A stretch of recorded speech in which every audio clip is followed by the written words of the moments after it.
Life with me, Gina Marie. I'm going to make some beef stew.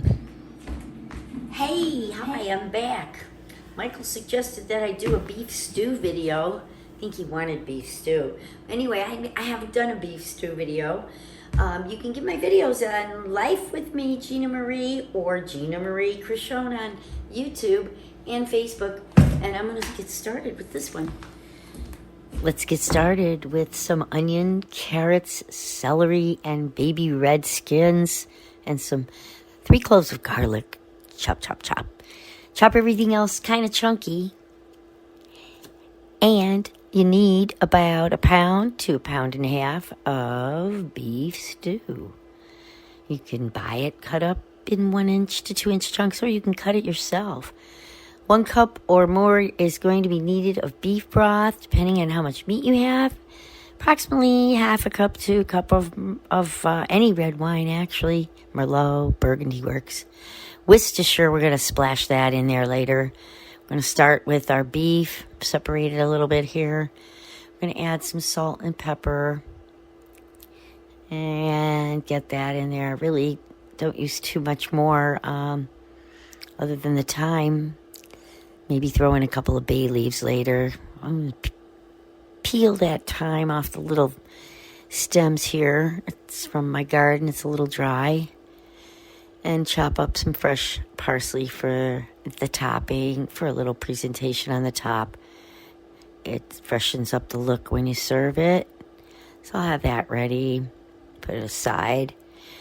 I'm going to flour the beef, because we're going to put it in some oil and brown each side very carefully, one at a time. Well, don't crowd your pan. But I'm not going to show this process. It takes so long because we're going to do it in batches. I had about 2 pounds of beef here, I think. So we'll get the oil really hot in my Dutch oven, which I like to use in the oven at 275 for 2.5 hours at the end here, once we get everything in there. We're going to take that same pan. We moved our meat out. We're done browning it all. Put it aside, covered it, added our onions, some salt and pepper, our celery. We're going to get it, a little softer, a little translucent. We're going to just let that simmer there while our meat rests. And we're going to add some tomato paste to this. And it's going to kind of coat all the vegetables. But first, let's put the garlic in. Can't forget the garlic. Don't put that garlic in too soon. It'll burn. There's the thyme. I'm sorry, we didn't get to the tomato paste yet, but it's coming. There it is, the tomato paste. A couple of squirts, about 1/4 cup. Get it all there. Keep stirring. Leave it on high. Get it nice and coated. Don't burn it. When it gets nice and hot, hit it and let it sizzle with the wine. It's got to sizzle. Let the wine cook down. Cook the wine down. It'll get nice and thick. Throw in your bay leaves. No flour used here, girls and guys. Then we put our meat in and our carrots and potatoes last. Okay, we might have to add a little more broth so it's almost covering. And we're going to cover it and get it in the oven at 275 for 2.5 hours.